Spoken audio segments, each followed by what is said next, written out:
This is A Course in Miracles, Manual for Teachers, Part 17. How do God's teachers deal with magic thoughts? This is a crucial question both for the teacher and pupil. If this issue is mishandled, the teacher of God has hurt himself and has also attacked his pupil. This strengthens fear and makes the magic seem quite real to both of them. How to deal with magic thus becomes a major lesson for the teacher of God to master. His first responsibility in this is not to attack it. If a magic thought arouses anger in any form, God's teacher can be sure that he is strengthening his own belief in sin and has condemned himself. He can be sure as well that he has asked for depression, pain, fear, and disaster to come to him. Let him remember then, it is not this that he would teach, because it is not this that he would learn. There is, however, a temptation to respond to magic in a way that reinforces it. Nor is this always obvious. It can, in fact, be easily concealed beneath a wish to help. It is this double wish that makes the help of little value and must lead to undesired outcomes. Nor should it be forgotten that the outcome that results will always come to teacher and to pupil alike. How many times has it been emphasized that you give but to yourself? And where could this be better shown than in the kinds of help the teacher of God gives to those who need his aid?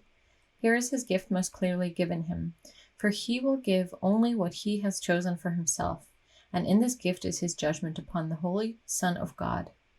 It is easiest to let error be corrected where it is most apparent, and errors can be recognized by the results. A lesson truly taught can lead to nothing but release for teacher and pupil who have shared in one intent. Attack can enter only if perception of separate goals has entered, but this must indeed have been the case if the result is anything but joy. The single aim of the teacher turns the divided goal of the pupil into one direction, with the call for help becoming his one appeal. This then is easily responded to with just one answer, and this answer will enter the teacher's mind unfailingly. From there it shines into his pupil's mind, making it one with his. Perhaps it will be helpful to remember that no one can be angry at a fact. It is always an interpretation that gives rise to negative emotions, regardless of their seeming justification by what appears as facts. Regardless, too, of the intensity of the anger that is aroused. It may be merely slight irritation, perhaps too mild to be even clearly recognized, or it may also take the form of intense rage, accompanied by thoughts of violence, fantasied or apparently acted out. It does not matter. All of these reactions are the same. They obscure the truth, and this can never be a matter of degree. Either truth is apparent or it is not. It cannot be partially recognized. Who is unaware of truth must look upon illusions. Anger in response to perceived magic thoughts is a basic cause of fear. Consider what this reaction means, and its centrality in the world's thought system becomes apparent. A magic thought, by its mere presence, acknowledges a separation from God. It states in the clearest form possible that the mind which believes it has a separate will that can oppose the will of God also believes it can succeed. That this can hardly be a fact is obvious. Yet that it can be believed as fact is equally obvious. And herein lies the birthplace of guilt.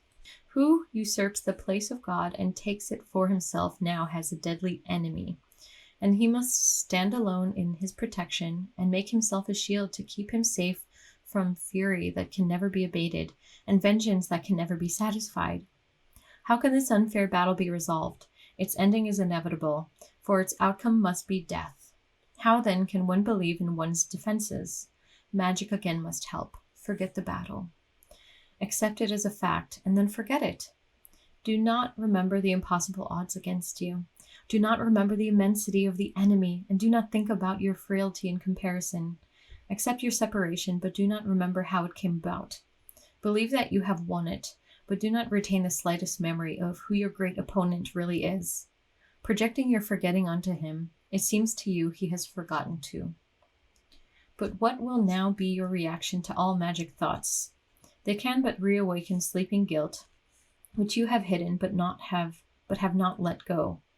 Each one says clearly to your frightened mind, you have usurped the place of God. Think not he has forgotten. Here we have the fear of God most starkly represented, for in that thought has guilt already raised madness to the throne of God himself. And now there is no hope, except to kill. Here is salvation now. An angry father pursues his guilty son, Kill or be killed, for here alone is choice. Beyond this there is none, for what was done cannot be done without. The stain of blood can never be removed, and anyone who bears the stain on him must meet with death. Into this hopeless situation, God sends his teachers. They bring the light of hope from God himself. There is a way in which escape is possible. It can be learned and taught, but it requires patience and abundant willingness. Given that, the lessons manifest simply stands out like an intense white light against a black horizon, for such it is. If anger comes from an interpretation and not a fact, it is never justified. Once this is even dimly grasped, the way is open. Now it is possible to take the next step. The interpretation can be changed at last. Magic thoughts need not lead to condemnation, for they do not really have the power to give rise to guilt, and so they can be overlooked and thus forgotten in the truest sense. Madness but seems terrible. In truth, it has no power to make anything. Like the magic which becomes its servant, it neither attacks nor protects. To see it and to recognize its thought system is to look on nothing. Can nothing give rise to anger? Hardly so. Remember then, teacher of God, that anger recognizes a reality that is not there. Yet is the anger certain witness that you do believe in it as fact. Now is escape impossible, until you see you have responded to your own interpretation, which you have projected on an outside world. Let this grim sword be taken from you now. There is no death. This sword does not exist. The fear of God is causeless, but his love is cause of everything beyond all fear, and thus forever real and always true. How do God's teachers deal with magic thoughts? This is a crucial question for both teacher and pupil. If this issue is mishandled, the teacher of God has hurt himself and has also attacked his pupil. This strengthens fear and makes the magic seem quite real to both of them. His first responsibility in this is not to attack it.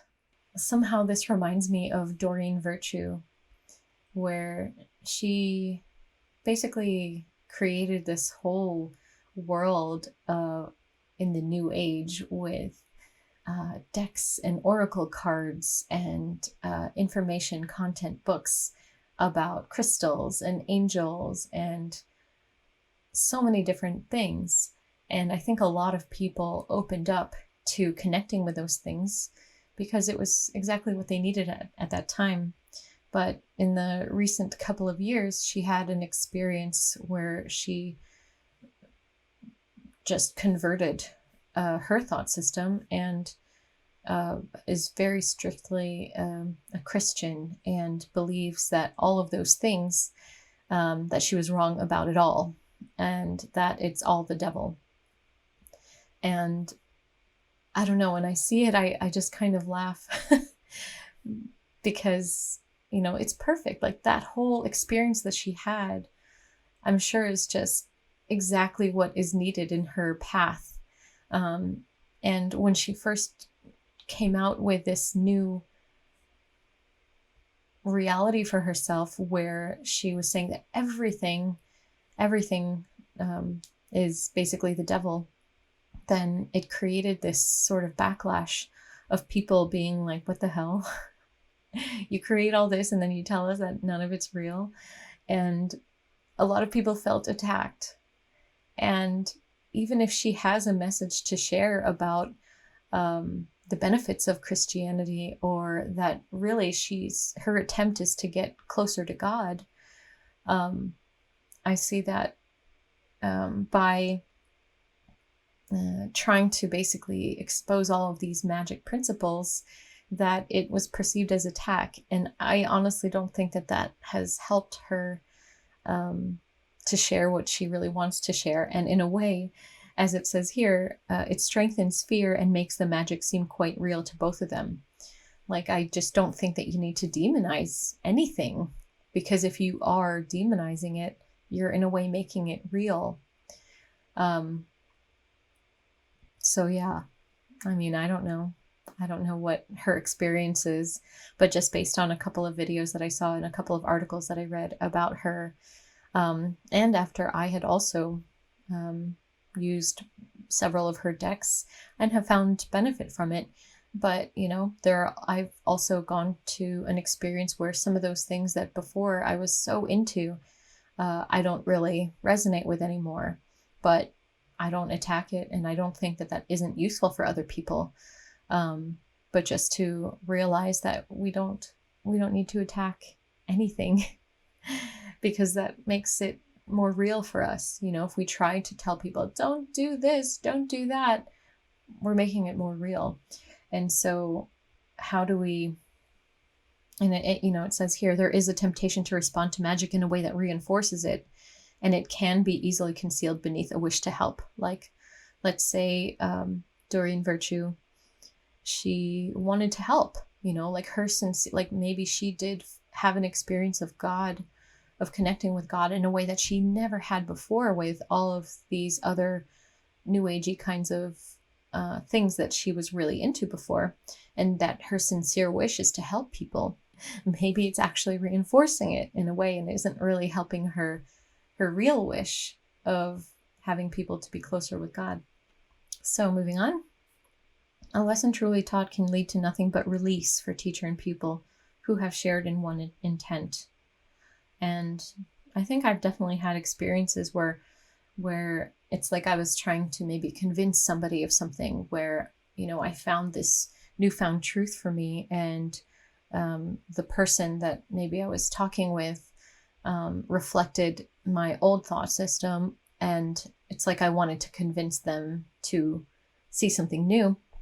If we're trying to convince anyone of anything, then we're not in peace. And it's something that I'm learning to integrate, because people do come to me asking for advice, asking for help about certain things. And I realize that sometimes trying to convince them, trying to explain something, or to help to show them what they're not seeing doesn't necessarily help. And sometimes just being present and just listening to whatever it is that they're experiencing and not believing in their illusions can be the most helpful thing. We have to also trust that everyone else, just like ourselves, can find truth, can find their way. And by having this need to convince them or trying to explain something in a way is not believing that they are capable of figuring it out themselves. So I find that more and more when people ask for advice, I say as little as possible now. And then it talks here about anger. We get angry because we perceive that our interpretations are fact. And it says when we do that, that escape is impossible until you see you have responded to your own interpretation, which you have projected on an outside world. And so to basically release ourselves from anger is firstly realizing that we're believing the interpretation as real. And when we can kind of let go of that layer and then just see fact, then we don't get angry anymore. So that's all for today. Bye for now.